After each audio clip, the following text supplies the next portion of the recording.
I remember being broke because I've been broke most of my life. The IRS was on me. I had many days where I just was broke and things wasn't my way.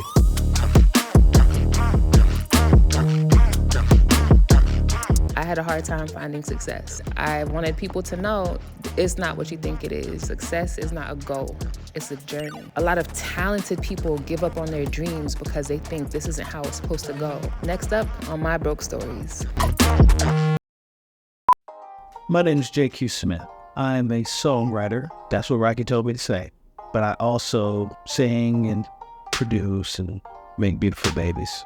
He is part of the production team, The Clutch. J.Q's contributions include CIARA,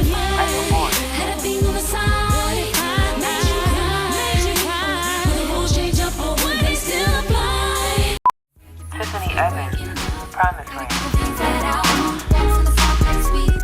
His influence has solidified his reputation as a key figure shaping contemporary R&B and pop music. So at this point in time in my career, I have been writing, been producing, messed around and wrote a few big songs. Ran into an old friend yesterday. In the club with my homies, trying to get a little VI, keep it down on the low key. I got this icebox where my heart used to be. I got this icebox where my heart used to be. Have been doing good, and I take a break from working. And I say break, I called my business manager and told him I was going to take like a month. I just don't want to work. I just want to chill and play paintball, like hung out with my wife and my new son, Channing. That month or two messed around and turned into a year real fast. During that time, I was also supporting certain members of my family. They were, living with me, and I was also sending out money to other members of the family. Really wasn't paying attention to finances the way that I should have been. And my business manager called me one day and was like, "Hey, J.que, you haven't been responding to any of the emails I'm sending you. Are you not paying attention?" So I'm like, what's going on? And he's like, "You broke. Not only are you broke, but you are $17,000 in the hole." At that point, that hurt. I hadn't been in debt for like a decade.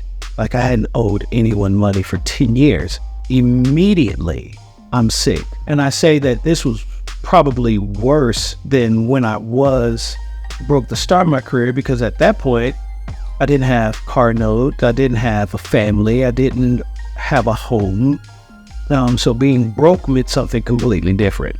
So I get sick, don't feel like being near a studio or anything, and I just head home. I walk into the house and my wife is sitting there, and I'm just out of it. And she asked me, what's going on? And like mutes the television. I sit there for a second and I go, "We're broke." And she goes, "What do you mean?" And I said, "Broke, like I'm not sure how we're going to pay mortgage next month." She takes a deep breath, true Viv fashion, and looks at me and goes, "Can you get us out of it?" And I went, "Yeah, I think I can." And she goes, "Shit, good enough for me, nigga." Turns the TV back on. "You want some ice cream?" Goes to get some ice cream, brings me a bowl of ice cream. And it was at that moment that I knew not only were we going to be okay, but I clearly had the coolest wife on the planet. Super peaceful. Woke up the next day, called my business manager and said, "Hey, I figured out how to get us out of the hole." And he was like, "How?" And I said, "All right, I'm either going to write a major single, on a new artist, or I'm going to write a single on a major artist. Because the second that people, say my name again, I'll be able to work." My first 2 sessions back, the first day I wrote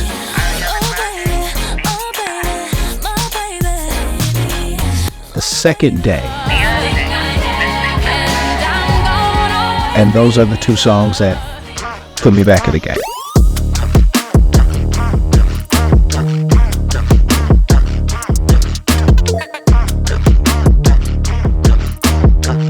What's up, everybody? My name is Nafessa Williams.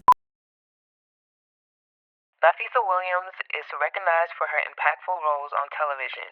Powerful performances and representation have made her a prominent figure in the entertainment industry. My girl Rocky asked me to be transparent and share a broke story. I was living in LA.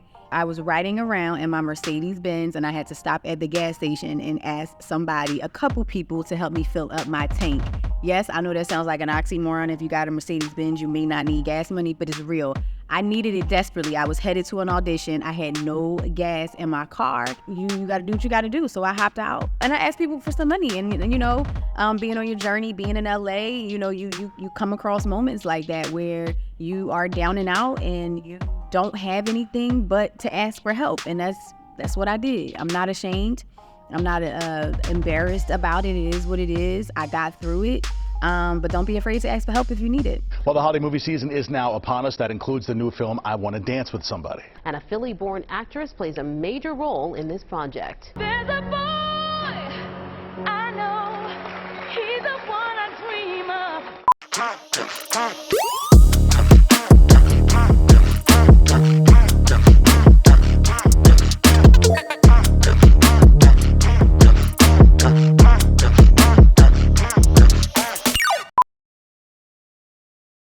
WALLO 267. WALLO is an American entrepreneur, podcaster, and motivational speaker.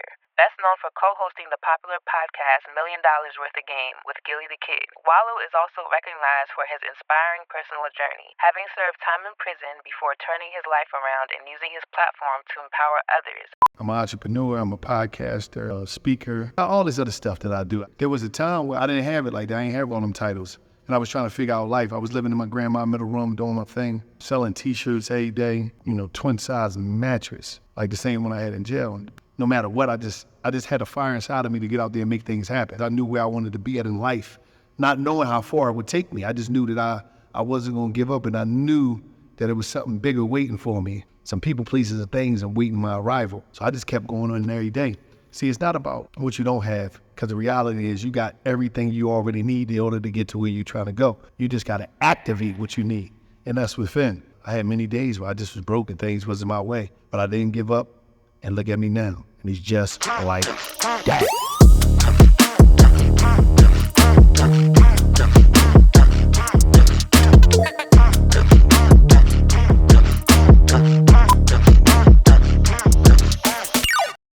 Early in my career, before, you know, any of it panned out, when I was still running around being the literal starving artist, one apartment, 2 bedrooms, 4 of us, you know, everybody just broke the rent down so that we could all live and follow this dream of doing music. Everybody had a girlfriend at the time except me, which meant everybody ate and was taken care of but me. So I did the only thing I really ever knew how to do, which was try to get away with some shit. I used to go across the street to the gas station all the time, like all the time. The guy knew me. I'd show up every day and just buy like, what is it, like a 16 ounce or 12 ounce, whatever it is, of Coke. Every Coca-Cola. Every day.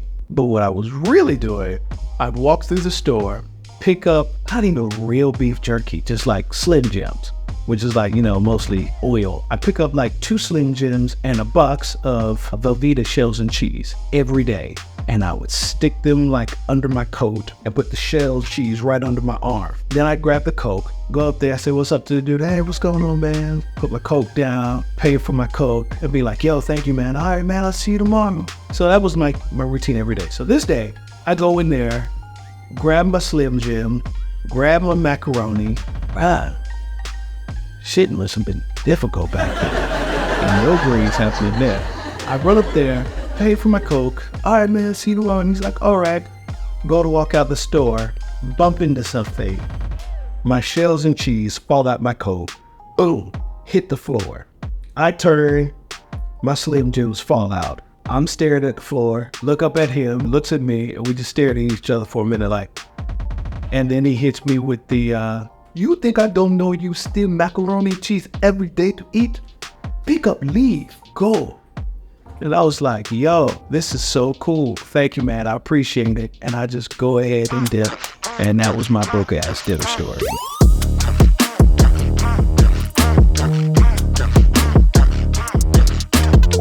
Next up, Ms.Jade. On My Broke Stories.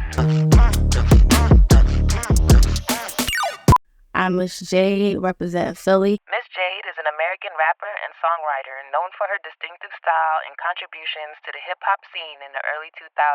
She gained recognition with her debut album, Girl Interrupted, which featured the hit single, Big Head. Get your big head on the floor. She has collaborated with several prominent artists. Her influence is noted for paving the way for female rappers in a male-dominated genre. It was one point in my life where I was up, right? You know, I had money, everything was coming in, I was doing shows, I was getting paid to do walkthroughs, and I took advantage of that. I was doing everything I could do. Then the money started rolling out. I still was stuck in the party scene. I still was stuck in just going out and doing shit and being the one that foot the bill, even when the money wasn't coming in like it was supposed to. The one who paid for VIP, the bottles, there for this and that. I might have been 3-4 years into party at this time. I was drinking heavily.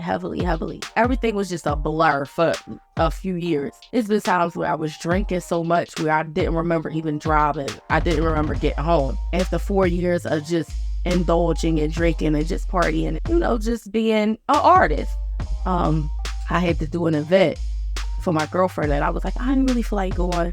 I didn't really want to go. I just kind of just felt like I wanted to stay in, but I still went. While I was at the event, I had like some wine mixed with whipped cream. It was whipped cream alcohol, and I was like, I'll be the bartender because I'm an alcoholic, so I like to see everybody get fucked up. So I'm giving people drinks this and the third. So I really wasn't drinking because I really didn't want to be there. So I go home. I'm riding on 95. And so you know how you be driving with somebody, all of a sudden everything is just extra.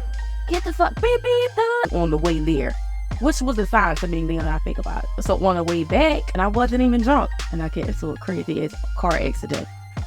My truck that I had a Land Rover that spun around and it hit the barrier on 95.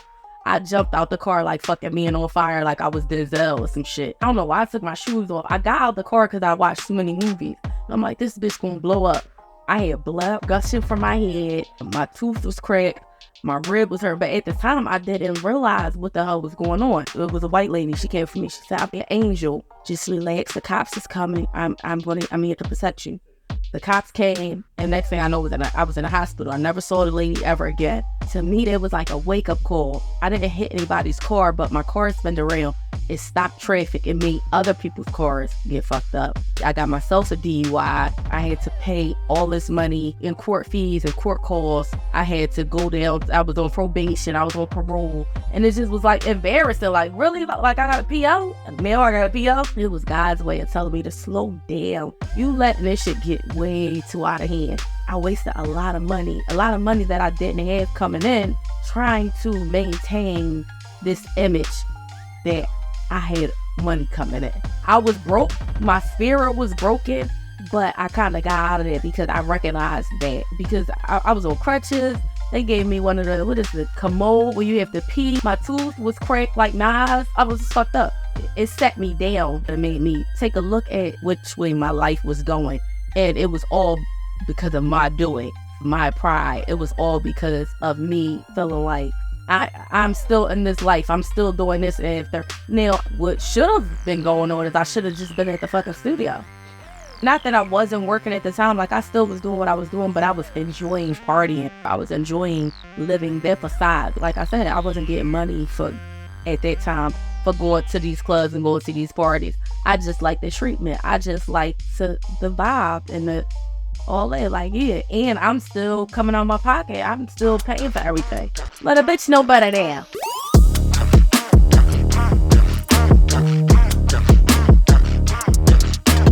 Next up, Glenn Lewis on My Broke Story. Glenn Lewis is a Canadian R&B singer and songwriter. He gained prominence in the early 2000s with his hit single, Don't You Forget It. Far away from that life so young, that's when you used to know. Hey, what's up everybody, it's Glenn Lewis. Creating our legacy, pursuing our goals, being broke. For those, once they make it, it's like a badge of honor. You know, I remember days of warming the apartment up with the stove, having a strict diet, weeks at a time of spaghetti and margarine. If you're West Indian, you'd know about waking up, hot tea in the morning, iced tea during the day, hot tea at night. Even a point where phones cut off, so running to the nearest coffee shop with a fistful of quarters to make business calls. I had a studio session one day and no way of getting there. So I'm scrambling around the apartment, trying to scrape up change and mostly coming up with pennies.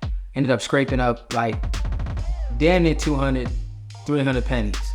Embarrassed about it, I made my way to the bus stop and I get on the bus. I've got this little bag with pennies, clearly can be seen. And the bus driver looks at me like in disgust. So I got on the bus for free. Anyway, attempt to pay for things with pennies and you probably get it for free. And there also was this one time I was living in Philly. I was broke and I needed to have some pictures done. A beautiful, talented photographer / director named Shannon graced me with some really awesome photos. It's not so much funny as much as it is a testament to a beautiful spirit, beautiful soul, and I appreciate you, Shannon. And I hope that this works out. I've been broke like the USA government. Put my pipe in my wife right after the covenant. Pistol right by my side, contemplate dumping it. Only if a demon try scheming or touching me. I ain't going back to being broke no more. Evidently, I see the masters still whipping niggas evidently. You know the game, they try to build you up and deconstruct you. These niggas offer you your breakfast and they eat your supper. The motherfuckers, I make it on my own stride. You know what? See, I've been working at it all night. Safe to say it's alright. We gon' toast tonight, temporary will. Mama told me, baby, say that knowing me, I probably won't. All this money in my pocket gotta go. I'm so used to being broke.